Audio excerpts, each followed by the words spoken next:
thank you very much for the invitation and the opportunity to talk in this Pacific Rim. I'm not sure if it really is the 8th Pacific Rim or if it's called the virtual Pacific Rim or what is exactly called, but I really enjoyed Alan's short speech because it just reminded me, and it's a little bit embarrassing to think about this, but it reminded me when he gave the speech that I've actually attended the Pacific Rim in Hokkaido.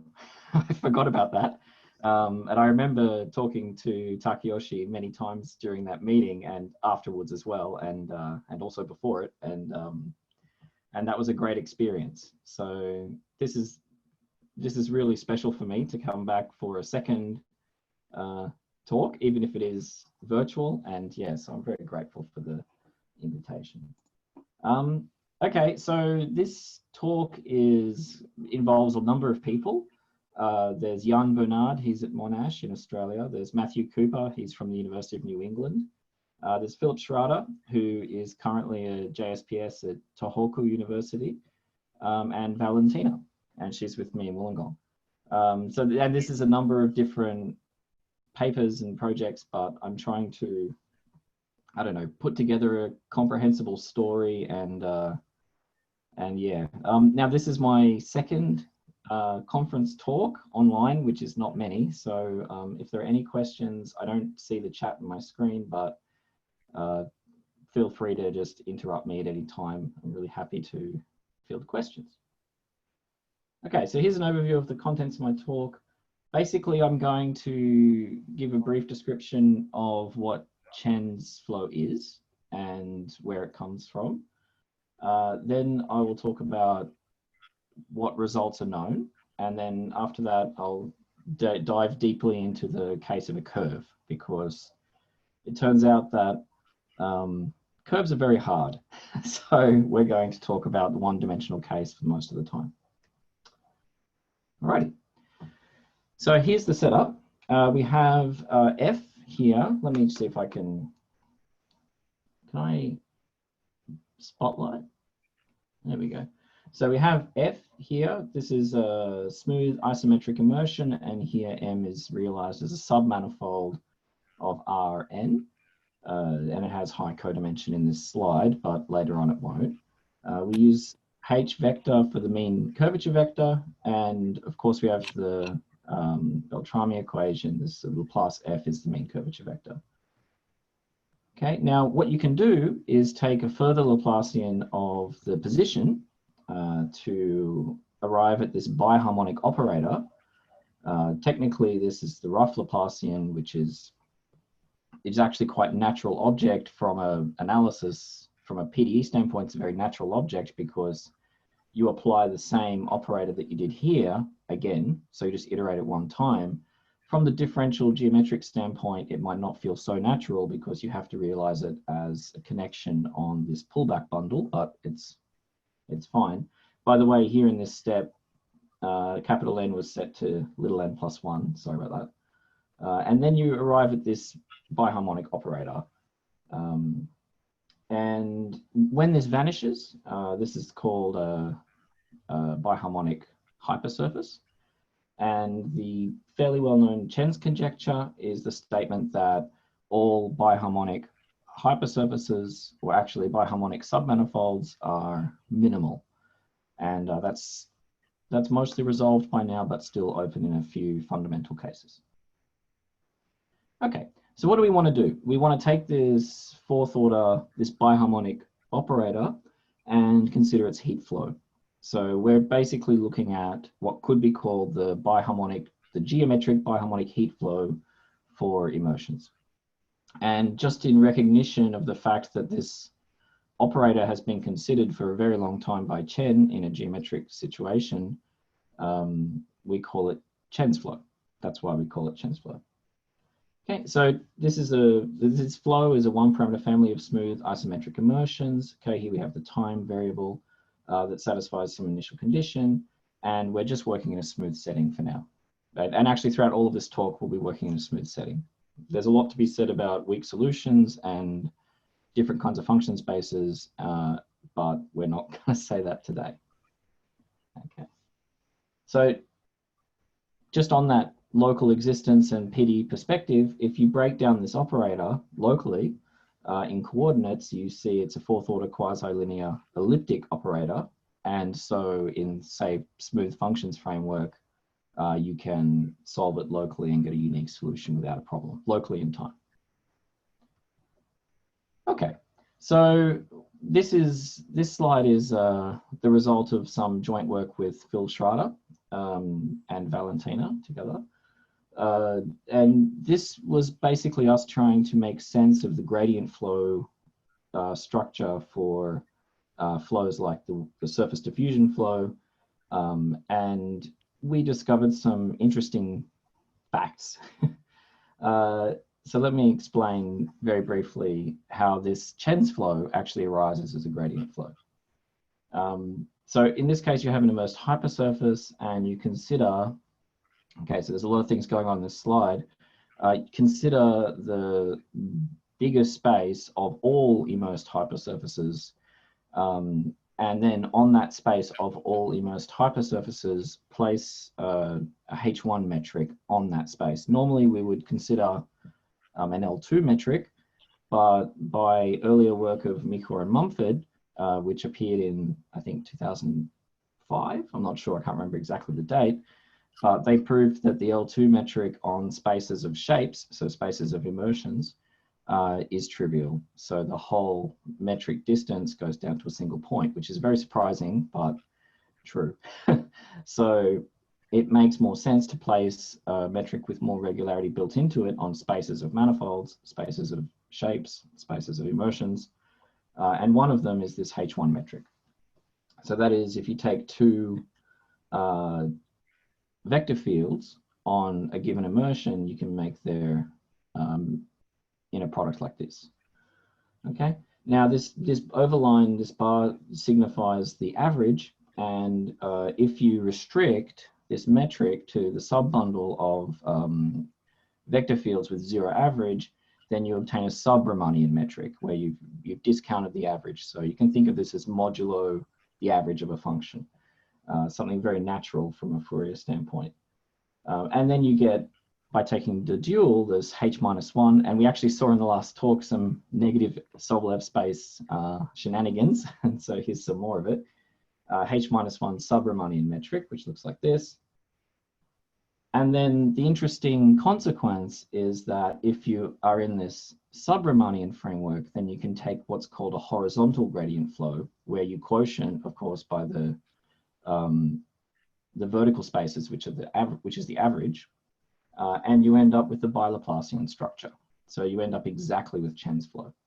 So the Chen flow is the horizontal gradient flow in the sub-Riemannian metric on the space of immersions. Okay, so that's this one.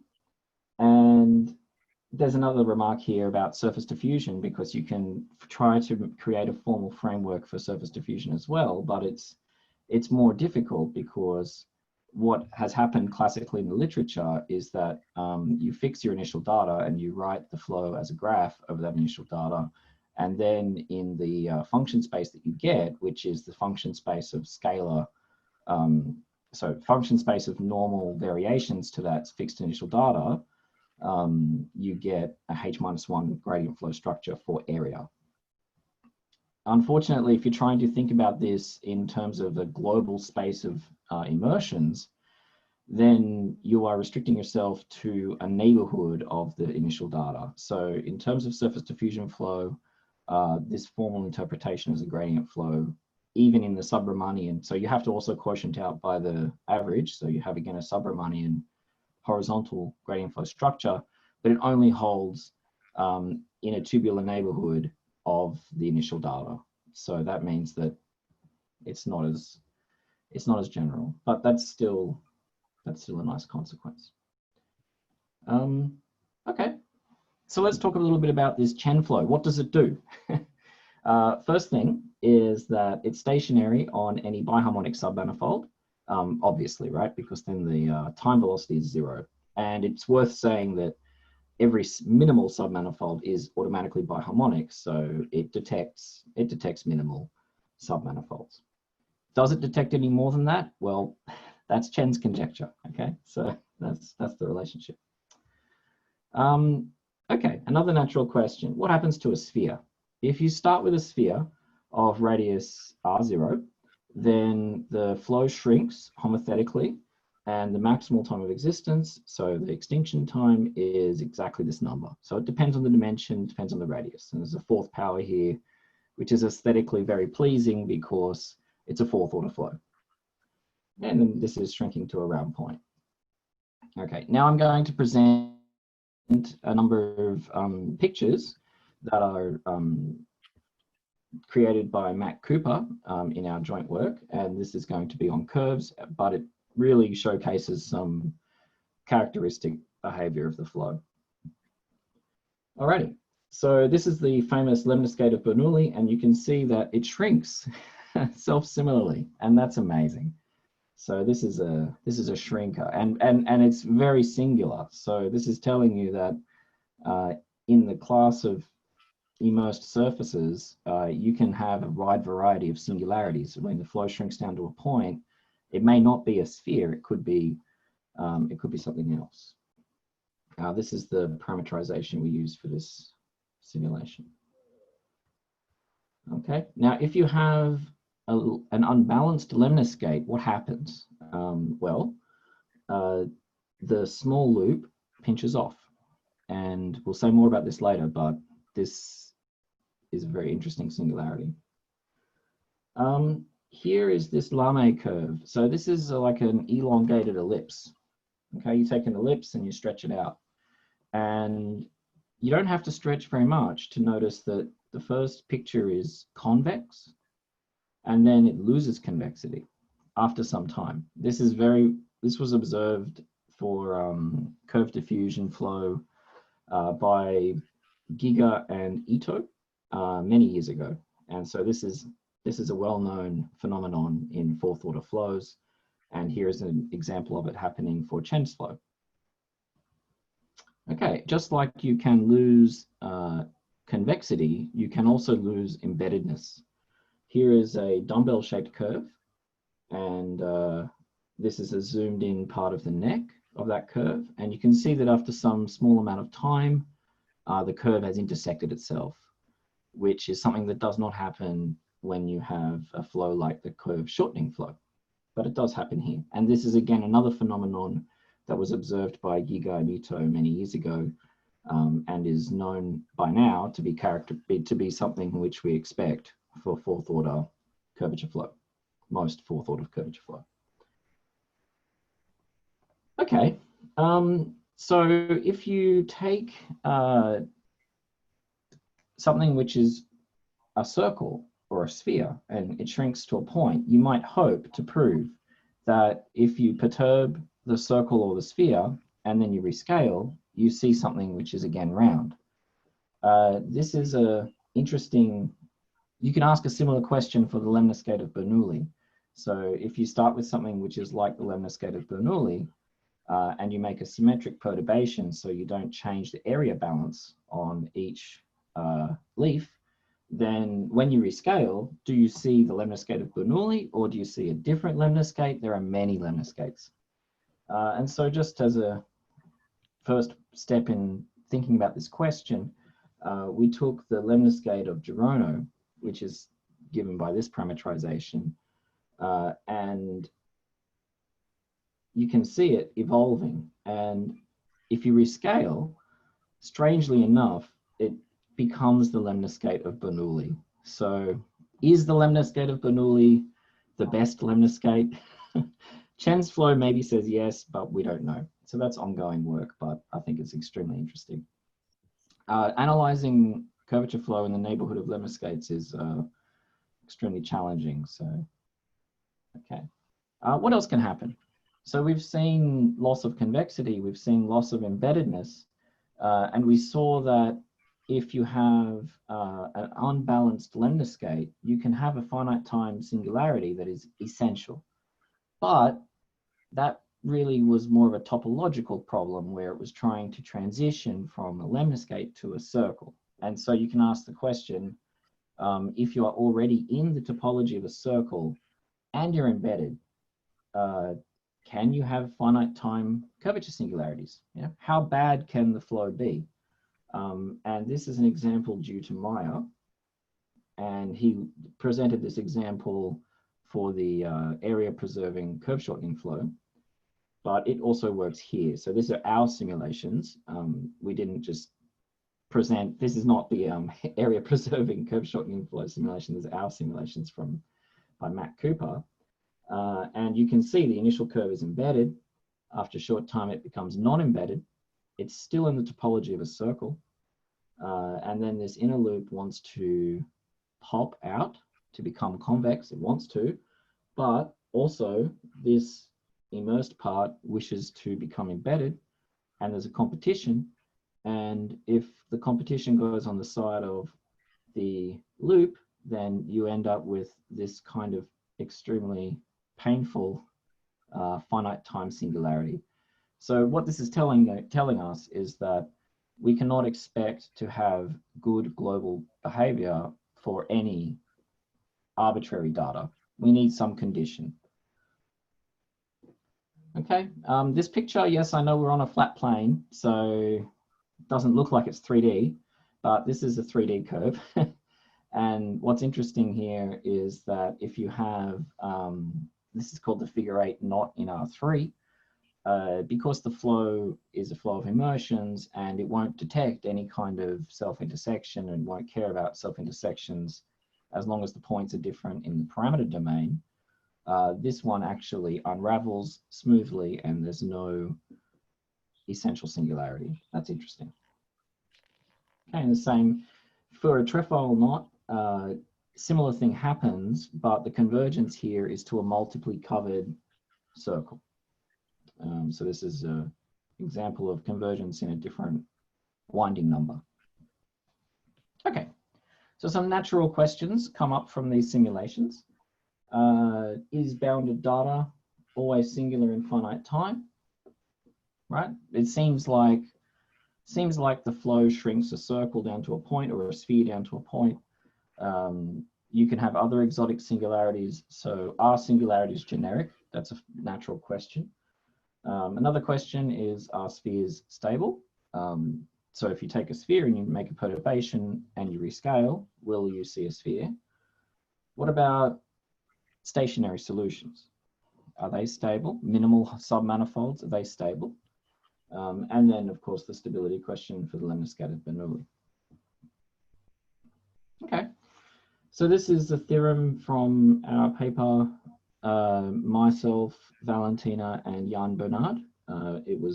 It appeared in 2019. It was finished in 2017. And it says that in the most general situation, if you have Chen's flow of a submanifold, okay, not most general because this is for classical solutions, smooth initial data. This is not for rough solutions, which are very interesting, but not what we're talking about. You have finite maximal time of existence, and there's this explicit estimate. So the maximal time of existence is bounded by the measure of the initial configuration divided by this constant with this power. For n equals 4, it's sharp. So somehow the number 4 has a lot to do with this flow. So for 4 dimensions, it's sharp, and I'm not going to present the proof, but the proof for n equals 4 uses an inequality called Chen's inequality. And it's not called that by us. It was proved by B.Y. Chen in the 1970s. And it just so happens that it's exactly this inequality that we need for this n equals 4 case for this proof, which we find rather interesting. For the lower dimensions, you can use an inequality due to Birago-Zalgala, and for the higher dimensions, you use the Michael-Simon-Sobolev inequality. Okay, but the moral of the story is that the answer to our first question is yes, singularities are generic. Okay, now this here has an assumption that the intrinsic dimension is bigger than or equal to 2. So you're looking at surfaces, three manifolds, that sort of thing. If you have a curve, you can do the same, play the same game, and it depends on winding number, what estimate you get for the singular time. If the winding number is not 0, then you have a sharp estimate. So that means, what that means qualitatively is that if you run the flow, say you normalize the length to be, let's normalize the length to be 2 omega pi. So if you normalize the length to 2 omega pi, then a circle will take 1/4 units of time to disappear. Every other curve that is not a circle, that is not exactly a circle, but in the topology of a circle, will take less time. Okay, so that means that the circle lives somehow the longest. It's got the longest life. Now, if you have a lemniscate, then our estimate is this one, and it's not optimal. So we cannot say anything about this estimate being optimal, and we don't know if the Lemniscate of Bernoulli is like a circle for winding number 0. We don't know yet, but that's something we'd love to know. Okay, so you could sort of see this with the singularities for the Meyer curve and for the unbalanced lemniscate, but for these kinds of higher order curvature flow, like surface diffusion flow, Wilmore flow, biharmonic map heat flow, it's not a curvature flow, but a similar thing happens. There's a general principle of concentration compactness, and actually it goes back to harmonic map heat flow. I think Struve proved something like this in the 80s. At least that's where that's the paper that I read a lot when I was a student. And we prove a similar thing here. Basically, I'm going to present the theorem, but the idea is that if you have a finite time singularity for the flow, then it has to concentrate in a very controlled way, and the curvature has to concentrate in a very controlled way. Now, previously, this result was known for surface diffusion and Wilmore flows in 2 dimensions, and this theorem shows that the same result holds for Chen's flow in 2 dimensions, but also deals with the 4-dimensional case. So we have 2 and 4-dimensional cases, and it works for all 3 of these flows, for surface diffusion, Wilmore, and Chen in 2 and 4 dimensions. Now, in 4 dimensions, the concentration quantity has to be modified, because one of the key ideas behind this theorem is that whatever is concentrating has to be doing so in a scale invariant way, so that if you rescaled and blew up, you would see something non-trivial happening. You wouldn't just, so if you rescale and blow up around a regular point, you see a flat plane, right? You see the tangent plane to the flow. But if you rescale and blow up around one of these concentration points, then you don't see a flat plane, you see something. Okay, so let me get to this theorem. So this is from our 2019 paper. You let the dimensions be 2 or 4, and then there exist these constants, epsilon 1 and c. They are universal constants, depending only on intrinsic and extrinsic dimension, that have the following property. So if you have 2D, then if you choose rho, depending on the initial data, such that the concentration of the curvature in L2 at the scale rho is at most epsilon 1, then the maximal time of smooth existence is proportional to the 4th power of rho. And you get, during this time, uniform control on the concentration of the curvature in L2. So that means something for the rescaling, which I'll say in a minute. Okay, let's look at the 4-dimensional case. So if you're in 4D, then you don't look at the concentration of the curvature in L2, because if you did, then when you rescaled, it would depend on the scale, and that would be bad. Natural would be to choose the concentration of curvature in L4. And we were stuck on this for a long time. This paper was a long time in the writing, and we couldn't make it work. So the breakthrough happened when we added this gradient term. So if you add this gradient term in L2, then you preserve the scale invariance, it's still true, and it allows you to get this result. But this is not, so you should not think that this is a small data assumption, because any smooth manifold has the property that this quantity goes to 0 when rho goes to 0. So this is asymptotically to 0 when rho goes to 0. You're just looking at a small piece. So it's a generic result. It looks like a small data result because the epsilons try to trick you, but it's not a small data result. And what it says is, just like before, that the maximal time of existence in 4D is proportional to the 4th power of this radius. And during this time, you have this estimate, which controls the concentration of this quantity. Okay, and I just add this slide to say that for n equals 2, it's new for Chen's flow. For n equals 4, it's new for all of these flows. And a long time ago, almost 10 years ago now, I proved a result that was for surface diffusion in 3D and in higher dimensions as well, but this one is better. So that result required some information. It required a hypothesis that was very difficult to check. So this one's better. Okay, so I promised some discussion about what happens in the rescaling. And so that's what I'll talk about now. So let's talk about what this result means for singularities, for rescaling.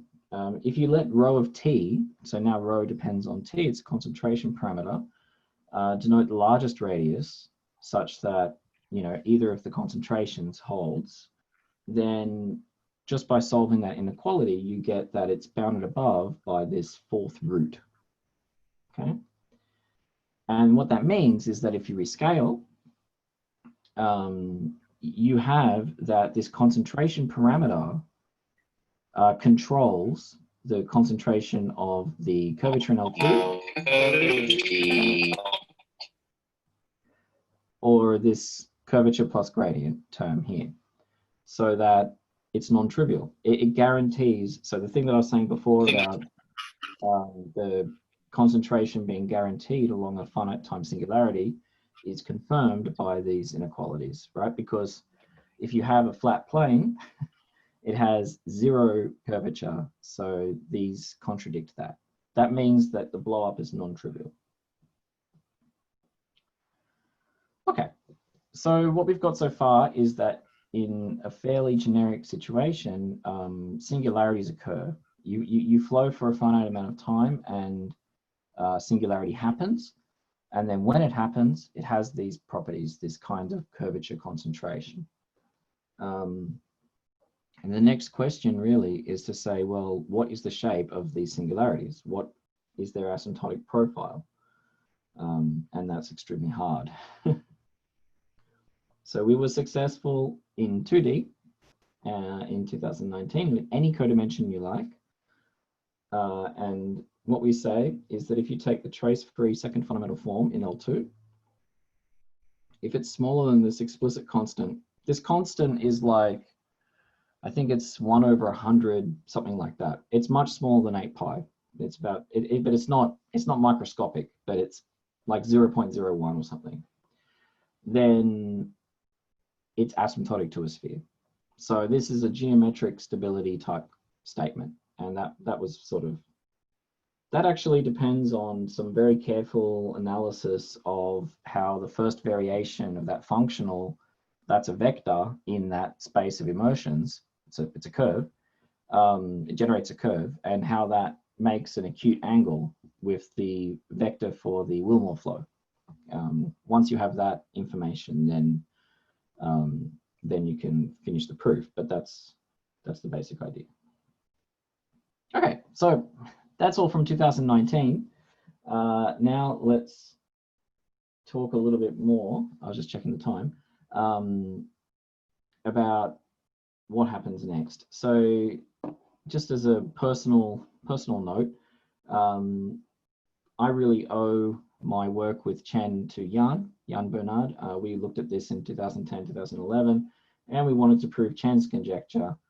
I don't know how many times, 2 or 3 times, we thought we have the proof, and we went to type it up, and then we realized that other people have already done the thing that we wanted to do, sometimes even 1 month before.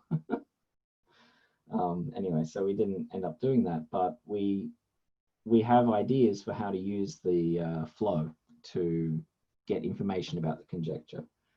And Valentina joined the project in 2014, and Matt joined in 2015 and contributed some really precise numerics. And when I present these numerics, I mean, he has done the error analysis, he's done the numerical analysis, and it's really quite accurate.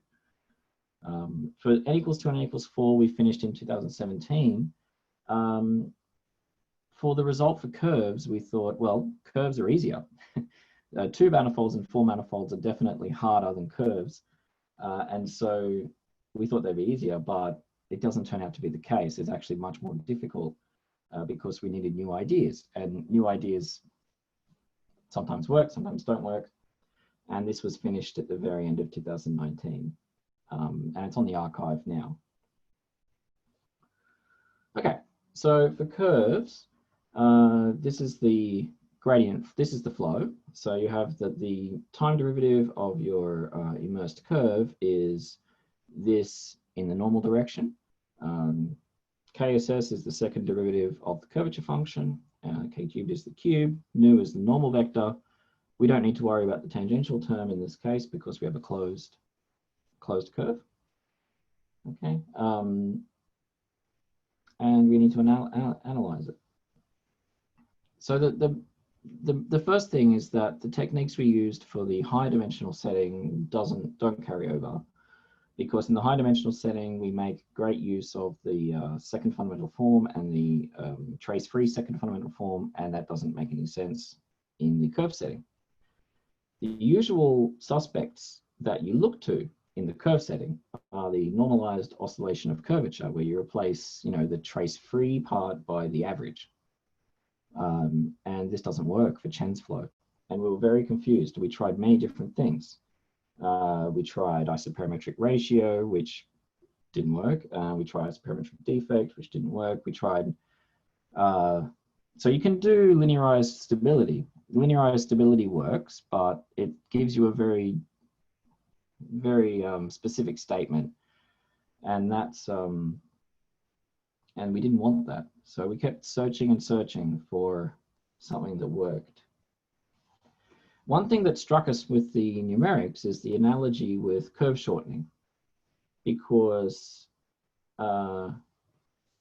certain things were happening in the estimates that also happened for curve shortening. And by now I've done enough work to realize that this is probably more than just a surface level superficial similarity.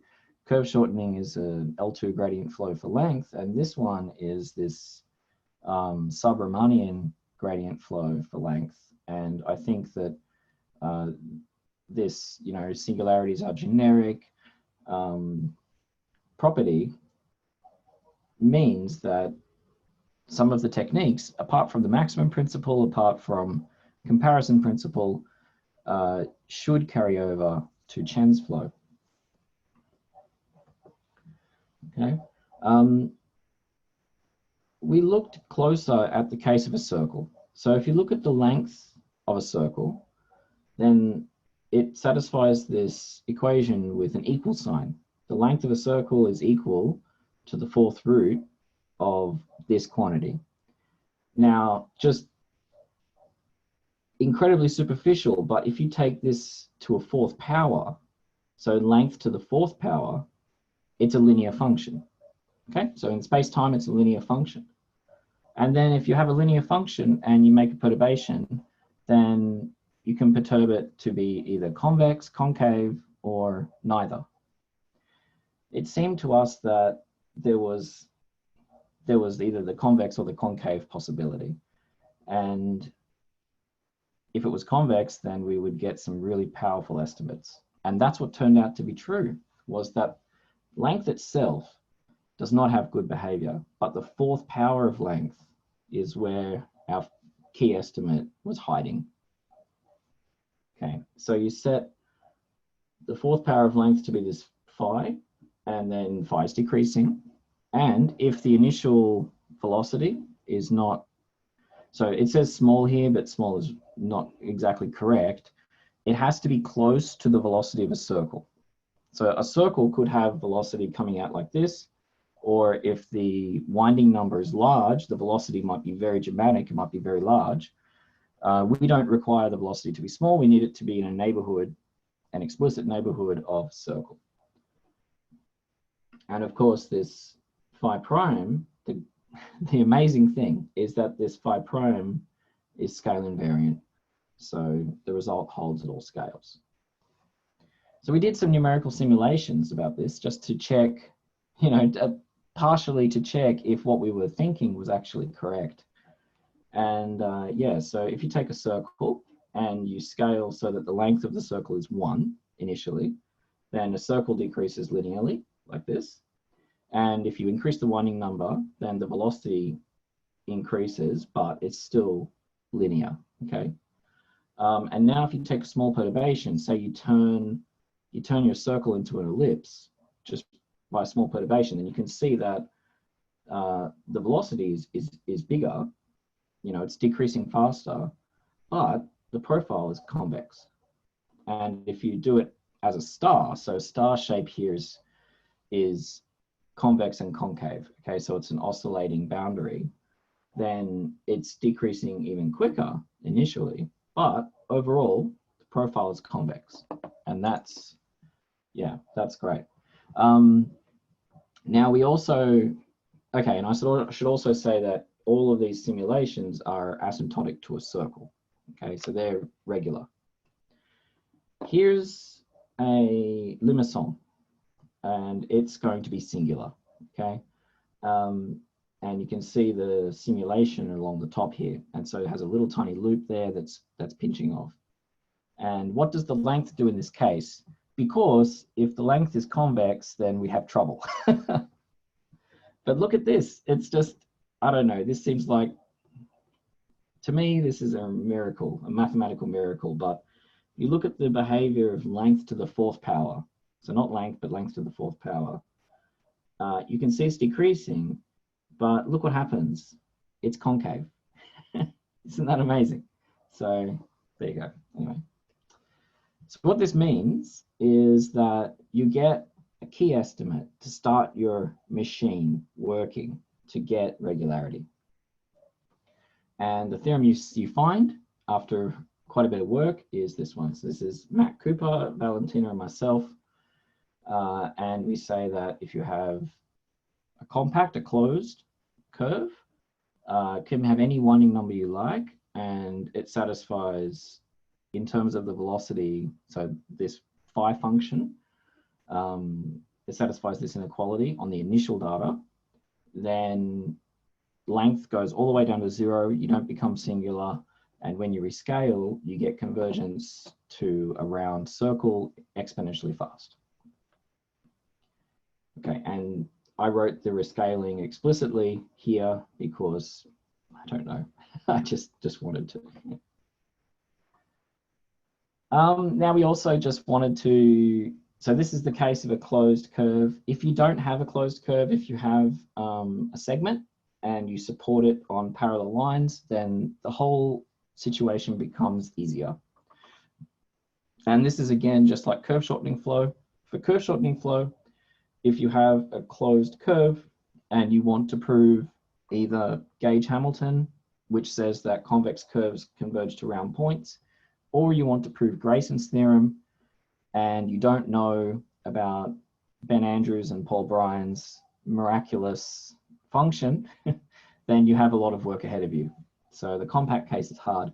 But if you want to look at the curve shortening flow of a line segment supported on parallel lines, then it's comparatively much easier. And that happens here too. So if you have a Chen flow on parallel lines with a Neumann boundary condition, then it's a very short proof that as long as this scale invariant quantity is bounded by 3/4, then you get convergence to a straight line. That's actually not very hard. Okay, now before I talk about the proofs, how much time have I got, Takeyoshi? You have a few time. I think it's short, please. Like very short. Okay. So I'll try to keep it very short. I've got lots of pages left, but I'll keep it very short because I always put more pages. So this easy proof that I was talking about a second ago goes like this. So because the curve is subtended between two lines, its length is at least 1, right? Because you assume the two lines are distance 1 apart. And then length is decreasing, so you get uniform estimates for length straight away. And then you show that the smallness condition is preserved along the flow. That uses the Gagliardo-Nirenberg interpolation inequalities, is very straightforward. Then there's work from Chuk, Kuvert, and Schätzler from, I think, 2001. That was for the elastic flow, for the Wilmore flow. And they published a very powerful interpolation method, which is also relying on the Gagliardo-Nirenberg interpolation inequalities. But really, they presented it in such a general way that it applies as more of a general principle for these kinds of flows of curves. And then, yeah, very straightforward. It's exponential decay follows, and you get convergence in a very standard way. So it's easy. For the compact case, it's much harder. So let me skip this. So this is something like a continuation criteria. So it becomes important to know more precisely when you can continue your flow. So some quantitative method. So if you have length bounded below and the Dirichlet energy for the curvature bounded above, then you can continue the flow, which is nice. That's a nice goal. So you can sort of aim in the rescaling to control these quantities. Okay, and you have an explicit estimate for this RCD omega constant.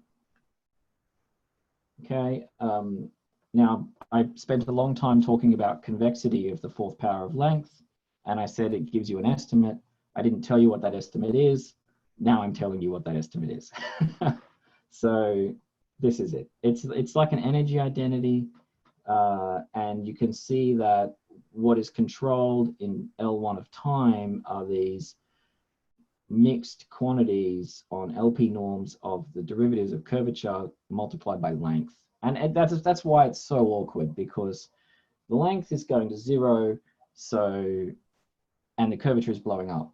So you always have this competition. Okay, and equality holds. So this integral is 0 really, only for when you have a circle.